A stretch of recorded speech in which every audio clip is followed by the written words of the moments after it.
Assalamualaikum warahmatullahi wabarakatuh.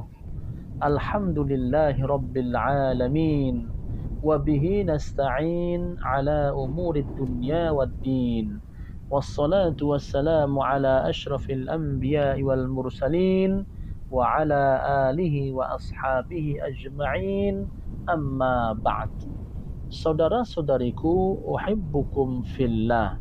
Salat duha Rasulullah sallallahu alaihi wasallam bagian keempat diriwayatkan dari Abdullah bin Syaqiq.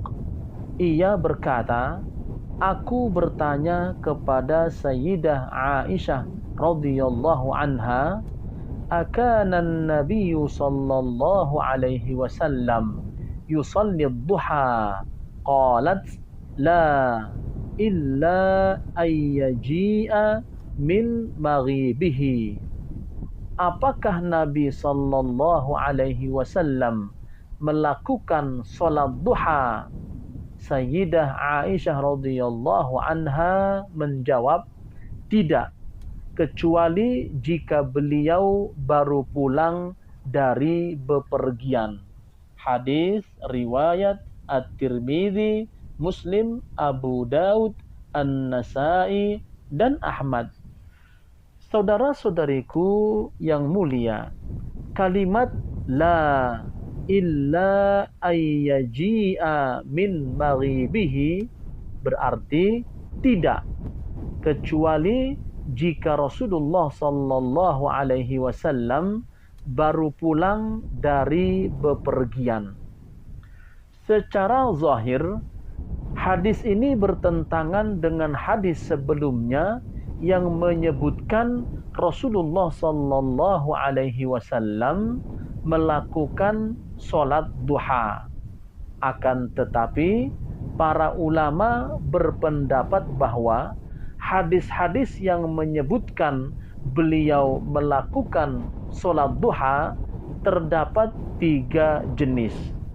Pertama, hadis yang memberikan kepastian bahwa Rasulullah sallallahu alaihi wasallam melaksanakan salat duha adalah beberapa hadis yang diriwayatkan oleh Ummul Mukminin Sayyidah Aisyah radhiyallahu anha ketika ia ditanya, apakah Nabi sallallahu alaihi wasallam melakukan salat duha? Ia menjawab, ya, beliau salat 4 rakaat dan terkadang menambah sesuai dengan jumlah yang diperintahkan oleh Allah Ta'ala.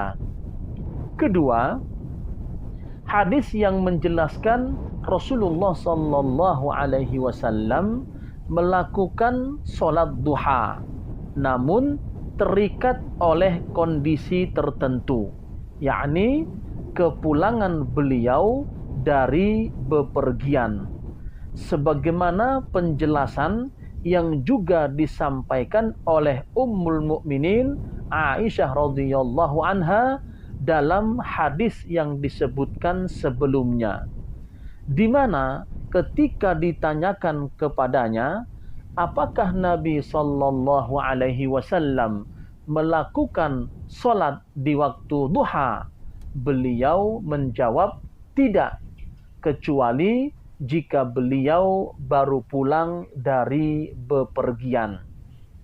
Ketiga, hadis yang menafikan pelaksanaan salat duha oleh Rasulullah sallallahu alaihi wasallam. Contohnya, hadis yang juga diriwayatkan dari Ummul Mukminin Aisyah radhiyallahu anha, di mana ia mengatakan Rasulullah sallallahu alaihi wasallam tidak pernah melakukan salat duha sekalipun. Hadis riwayat Al-Bukhari.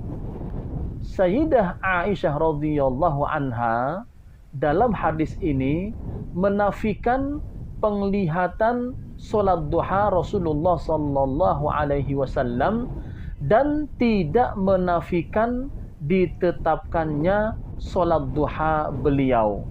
Karena Sayyidah Aisyah radhiyallahu anha telah menetapkan salat duha Rasulullah sallallahu alaihi wasallam berdasarkan riwayat, bukan berdasarkan penglihatan. Mengenai ketiga jenis hadis ini menunjukkan bahwa Rasulullah sallallahu alaihi wasallam tidak secara rutin melazimi salat duha.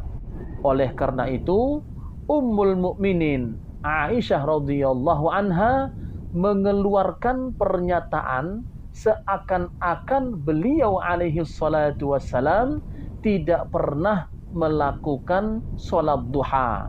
Akan tetapi realitanya beliau alaihi salatu wassalam mewasiatkan kepada Abu Hurairah radhiyallahu anhu untuk terus rutin melakukan salat duha. Mengenai kontradiksi antara hadis ini, Syekhul Islam Ibnu Taimiyah dalam kitab Majmu'ul Fatawa berkata, jika ditanyakan mana yang lebih utama antara rutin melakukan salat duha sebagaimana wasiat Rasulullah sallallahu alaihi wasallam kepada Abu Hurairah, atau tidak rutin melakukannya sebagaimana yang dilakukan oleh Nabi sallallahu alaihi wasallam. Perkara ini memang banyak menimbulkan perbedaan pendapat di kalangan para ulama.